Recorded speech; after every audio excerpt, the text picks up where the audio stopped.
Hello guys and welcome to a new Wargame video today by me, Vulcan. Today I have for you a 3 versus 3 on Hop and Glory, and today I'm making use of an American deck. Actually one of my teammates is as well. Now this is sort of a deck that was based off a request. Somebody asked me to make an American deck with specific units, so I went ahead and did it. And it actually didn't turn out too bad. I really like the American deck. It's a very good all-rounder deck, which comes with some very good aircraft especially. And it's really nice to use, but I was focusing a lot on the ground today rather than the overpowered almost air forces that the Americans can get.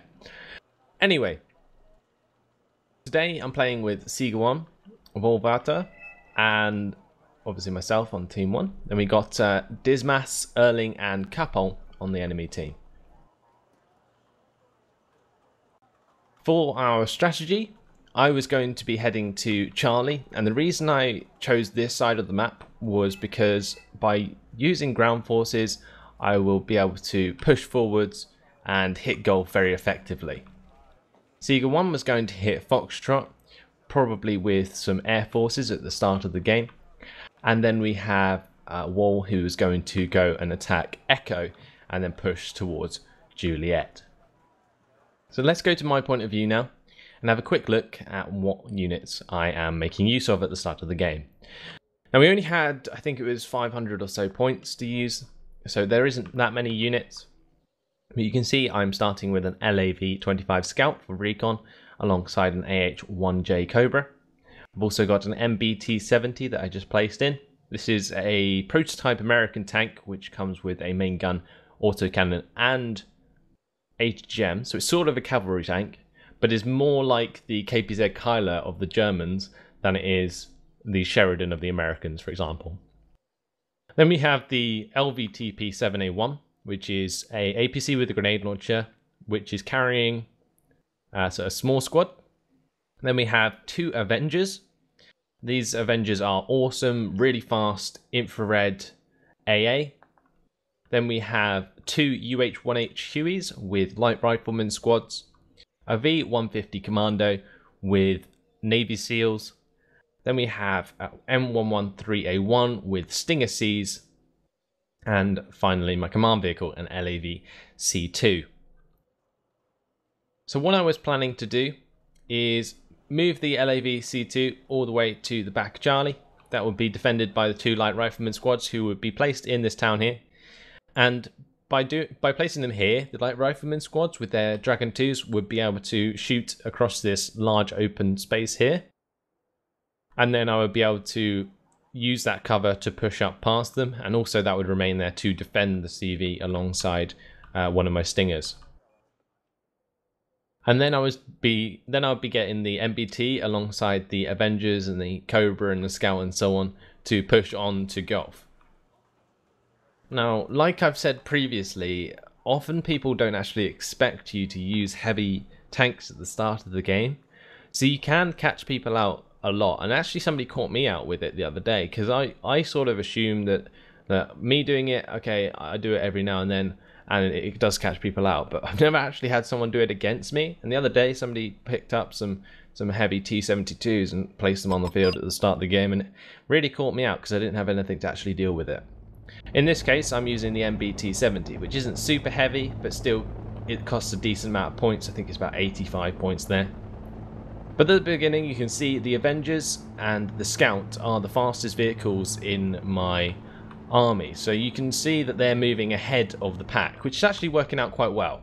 Because another tip I often say is keep your AA at the front of your convoys. So especially when they're fast moving in a line like this, it's always nice to keep, for instance, the Avengers at the front of that, because they're fast, mobile, and as long as you've got the recon to go with it, which is in this case this LAV-25 Scout, they can be extremely effective. And then we've got the V-150 Commando behind with the Navy SEALs. So I brought over the AH-1J Cobra just to make sure that I wasn't being rushed into Charlie. And I've managed to get my Hueys there before anything else. But what I do spot is the incoming of 4 Mi-8Ts pressing towards Gulf. my Avengers are in the perfect position. They get into a range immediately and start shooting down those helicopters.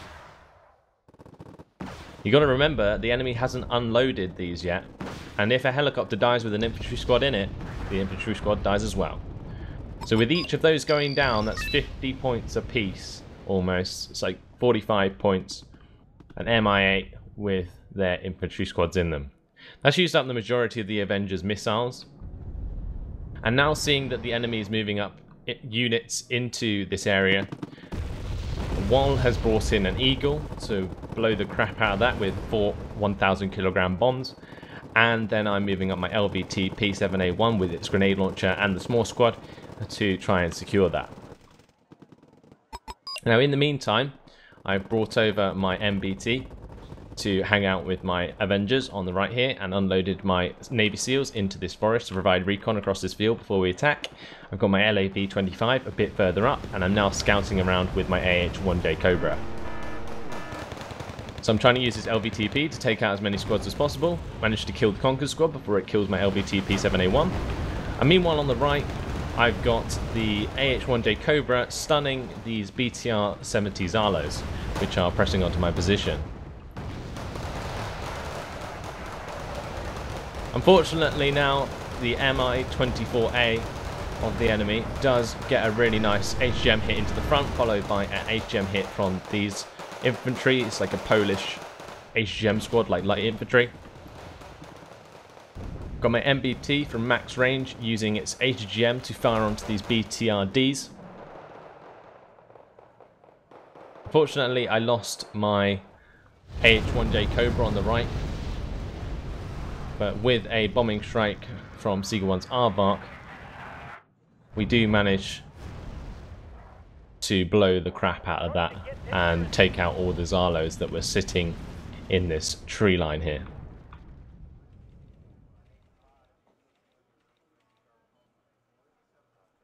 So now my small squad's still alive, but I've been slowly retreating it from the Polish infantry in the town. This is because the small squad doesn't have a machine gun, and therefore doesn't really stand much of a chance if it goes 1 versus 1 versus an infantry squad.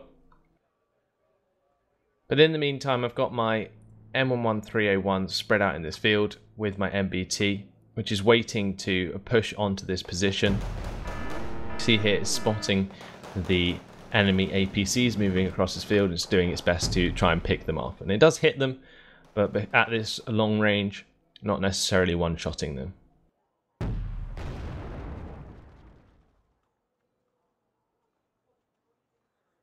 Now I'm going to use a tactic that I sort of picked up more recently. I haven't been doing it enough.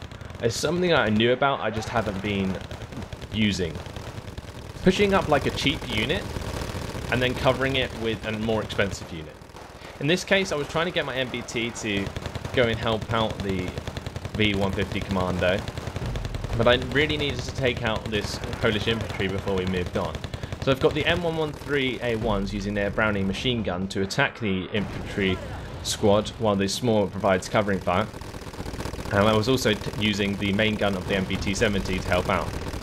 But here, with the use of the V150 Commando distracting these APCs, I'm able to use the LAV Scout to come in and destroy those APCs one by one. Now I'm being attacked by these Mi-8Ts, which are stunning my MBT-70. So now I've brought up the Avenger to shoot those down. My M113s are bumping into Igla squads and using their Browning machine guns to destroy those squads with the help of the MBT-70. But with that, that's 4 Igla squads destroyed. They were probably delivered in the 4 APCs that I just destroyed. And then I've just shot down a couple of extra Mi-8s for 20 points each. I'm just sort of keeping the Avenger back and wait for my V150 to sort itself out after using all of its machine gun ammo and taking so much damage from those enemy APCs, but thankfully, due to the LAV Scout getting there in time, I managed to take them out very easily.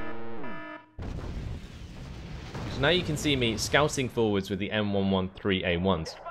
And they've discovered that there is HGMs sitting in this tree line. Not something I necessarily want to mess with, but I'm getting my MBT-70 right up to the edge of this tree line so that if we do manage to spot any enemy HGM squads, we will be able to take them out almost instantaneously with the MBT-70. Now meanwhile on the left here I've got a V150 Commando with a squad of Delta Force in them, and that unfortunately gets intercepted by two Mi-8Ts. I was trying to get my Avenger into range here, and we do manage to get a hit onto the Mi-8Ts, but because they have 6 health and the Avenger only has 5 HE power, it doesn't manage to kill both of them before the Delta Force squad gets destroyed alongside the V150 Commando. If they had both survived, that would have been really good, because I would have been able to push through the tree line and take out the HGMs very easily. By going up this road, I was basically out of line of sight of those HGMs, which is why the vehicle managed to get so far up.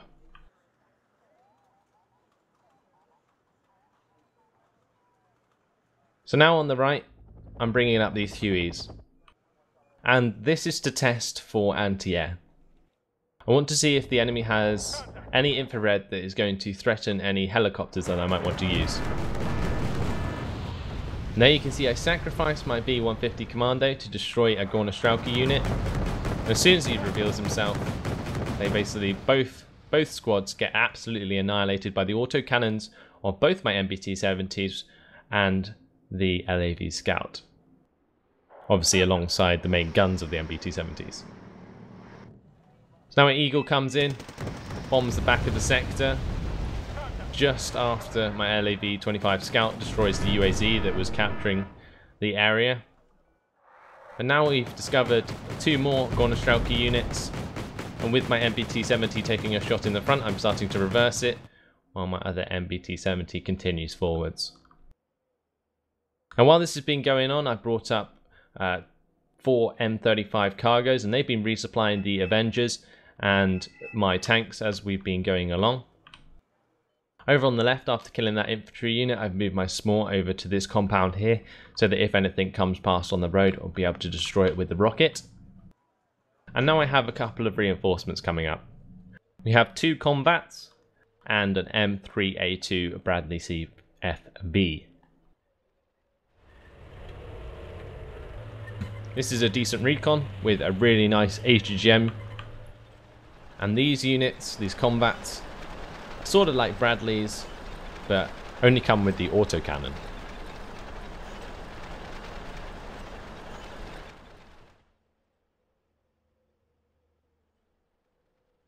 So you can see that my sort of supply line is always staying just behind my advancing forces.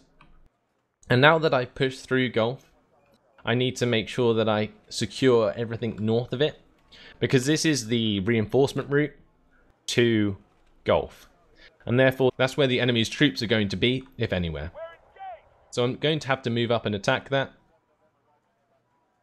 And here I'm using my Huey to bait a couple of Mi-8 TVs into range of my Avenger, and therefore manage to shoot both of them down.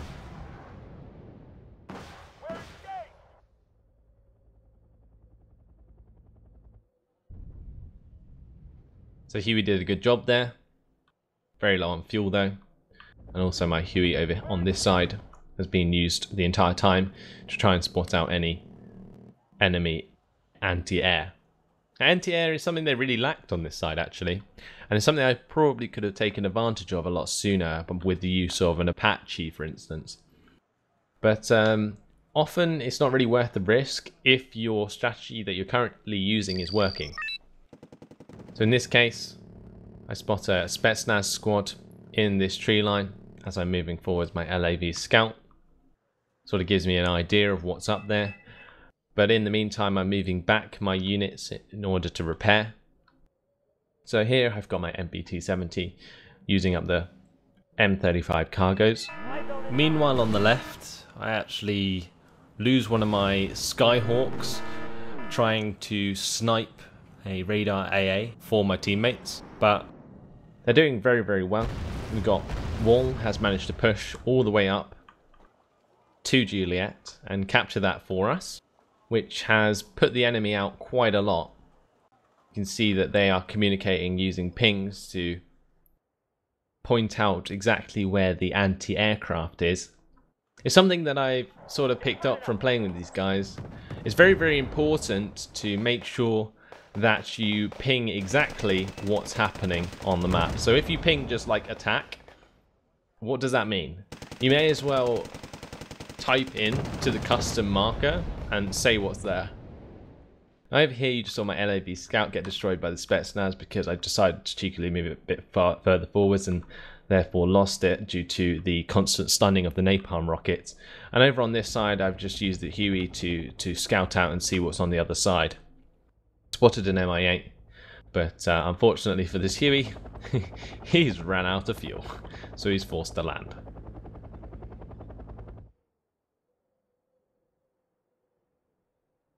Same with this Huey over here, stranded in the middle of the field. So it's got a bit slow, and it's mainly due to the fact that I am currently trying to resupply all of my tanks before advancing.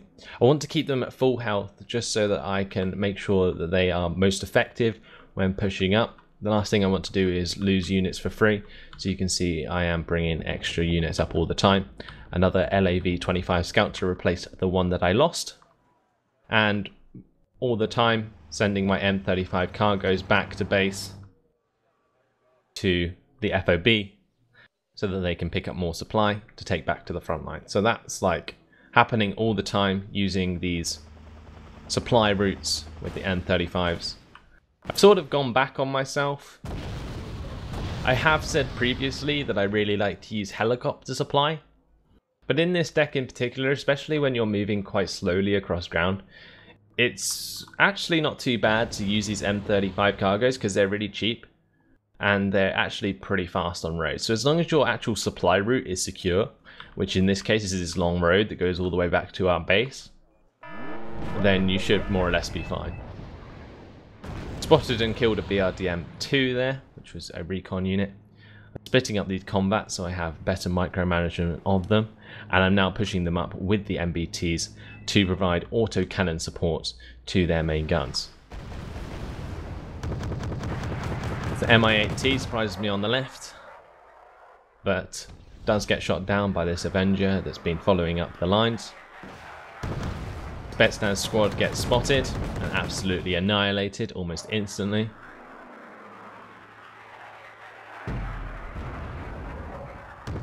A Gorna Strelki squad on the top of this hill here gets annihilated by one shot of my MBT-70 on the right. But now my MBT-70 is being stunned by the Spetsnaz unit, and we have a couple of ASU-85Ms targeting my combat. I managed to get the MBT-70 out of range of the napalm rockets, and this enables the MBT-70 to survive. I then use the combat to finish off the squad, while I bring up the M3A2 Bradley CFB to destroy the ASU-85s from long range because they don't have their own HGMs. So I managed to retreat just around the edge of the hill before my combat manages to engage, and I'm forced to hide this MBT-70 in the forest in case that they decide to pop over the edge at really close range and basically one-shot my MBT-70 with the increased AP power that you get from being closer to the enemies. The combat gets a nice shot there, managing to destroy the ASU that was on low health.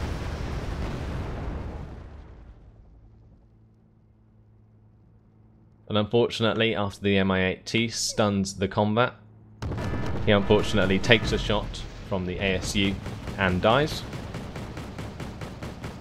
And we have a BTR-D advancing, which gets destroyed by the autocannon of my MBT-70.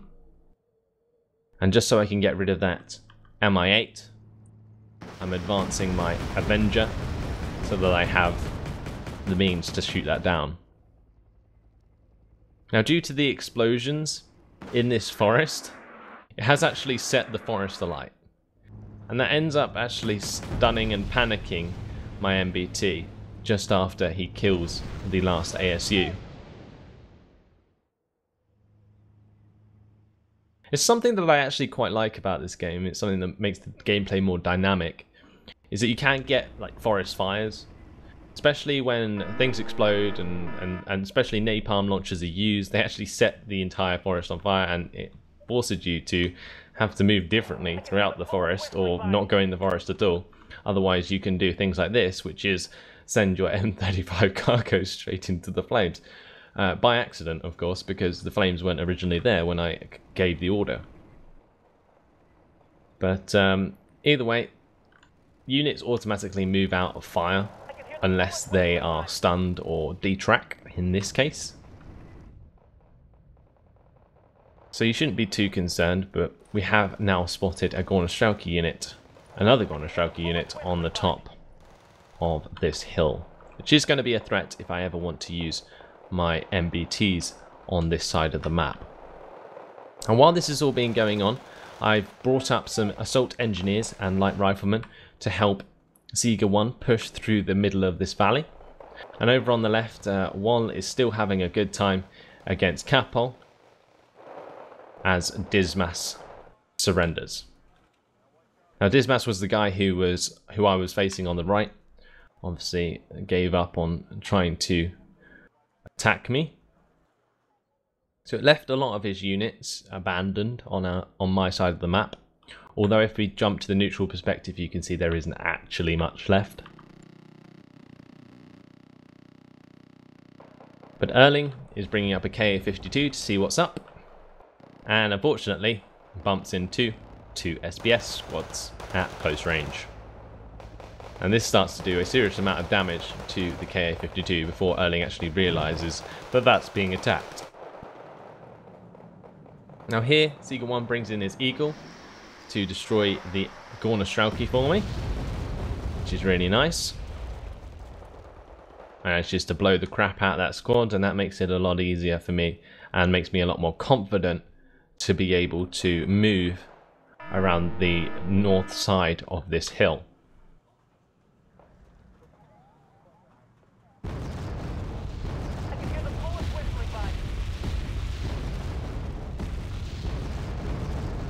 It's actually pretty amazing how Wal managed to keep up his assault after taking so many losses in this town. He's being constantly attacked.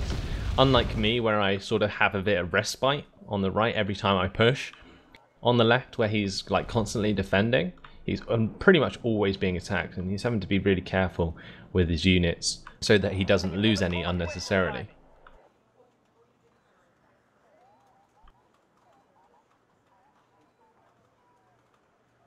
Now at this point I was going to bring up a Black Hawk with a TACOM squad to go in and capture Juliet for us, but it turned out that Wal already had a Humvee CP in play, so I just saved that Black Hawk for later. Up here I brought up a Super Cobra to shoot down the KA-52, but unfortunately the first missile missed, so I didn't actually manage to get the kill. But luckily, Ziga 1 has brought up a CH-53. And that allows my Super Cobra to instantly rearm, which gives him another 2 AIM-9M infrared missiles. Now these infrared missiles have 60% accuracy, and the Super Cobra is hardened.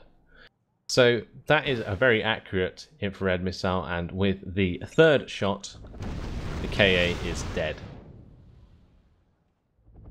Now it's time to take the Super Cobra out of there before it gets shot down by enemy aircraft. So I send it back towards my own lines. What I hadn't realised up to this point was that there was two Igla squads sitting on the top of this hill, and my Super Cobra goes down. Now that actually really amused me, because I was like, why the hell is there two random Iglas sitting on this hill that I'd never noticed? Especially considering Ziga 1's Eagle came in and they didn't even fire. So it was really, really strange that they were there. Either way, I marked them out with the standard 2 Iglas so that people know that that is there. And now I'm bringing up my scout to go and take those out, because obviously the Iglas are no threat against your armor units due to the fact that they have nothing to fire at them with. Fire at them with their machine guns and it would probably take them forever. But with me taking out these Iglas at the top of this hill, it's time for me to move on with some extra reinforcements on the right. So while I was concentrating on the left there, taking out the KA-52, I've been sorting out some reinforcements for this side. And with the LAV Scout actually spotting the Iglas, they can be fired at by these MBTs that are moving across the field down here. So they help out and destroy those. And now my M3A2 Bradley CFV is in combat with a BTR-RD robot. So just what I was doing there is moving up my Bradley, firing an HGM, waiting to see if it hit, and then reversing down the hill so that his HGM didn't hit me. And by doing that, my Bradley took no damage, and I managed to kill the BTR robot. So, knowing that there was an APC in there, there's probably going to be infantry as well. So I'm now using the MBT-70 to drive forwards and take out any infantry squads that are in that area. With the help of the M1A2 Abrams, the MBT-70 manages to destroy that squad. So this here is probably is the most expensive tank on my deck. It costs 180 points, has 65% accuracy and 24 AP power. Very, very strong tank with 22 front armor as well. And this is a really nice tank actually to support this kind of push. With the 3 MBT-70s that I have pushing forwards together, I am using them to cover the M1A2 at the back of the pack. Then we've got an M3A2 accompanying that so that it has targets to fire at. And then I've also got the Avengers moving up as well to help out. So this is kind of like the 3-push strategy that I mentioned a lot in Air Land Battle, where you use tanks, recon and AA. And you use them all together to push forwards in a sort of spread out fashion like this, and it allows you to effectively crush the enemy. The reason you say spread out is so that you can fire on enemy tanks from multiple angles, hitting their side armor a lot of the time, and also it allows you to sort of adapt around enemy defenses. So say if there was a big clump of infantry in here, I would move one MBT-70 with my LAV Scout in from this side, and I would be able to pincer around the other side with my other MBT-70. Now here an Mi-24P manages to catch out my MBT-70 in the front armor, but doesn't kill it with 1 HGM. Here I just about managed to kill both of those helicopters before the Mi-24P hits my Avenger with an HGM. So that's 80 points for the Mi-24P and an Mi-2 shot down as well. So that gets rid of his recon and his expensive attack chopper, which is a very good trade for me. And that's what I'm talking about. It's very flexible, this push. Because my MBT was out front, he thought, hey, I'm going to bring out a helicopter to destroy that, which is sort of a good choice. But what he hadn't seen is my Avenger sitting and waiting in the forest to pick them off. So now I've got my light riflemen heading towards their main base. But unfortunately for me, they saw it coming. An L-29 RS Delphin comes in with 2 500-kilogram napalm bombs, and although I shoot down the aircraft, the napalm lands and absolutely crushes my light rifleman squad. I've also in the meantime brought up a Raven now to check for anti-air radar, and by doing that it would allow me to bring in my own bombers to attack the enemy. Now, what I hadn't realised is that since we captured Juliet, when I was bringing in reinforcements, they were coming in from this side. So I had to be really careful about that.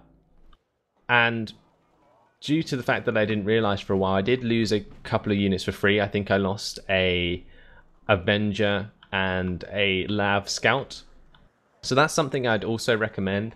Make sure that you know where your reinforcements are coming. It's really nice in Red Dragon because they've introduced an arrow whenever you bring in a unit to show where it's going to come in from. In this case, I didn't really notice that because I was obviously concentrating on something else.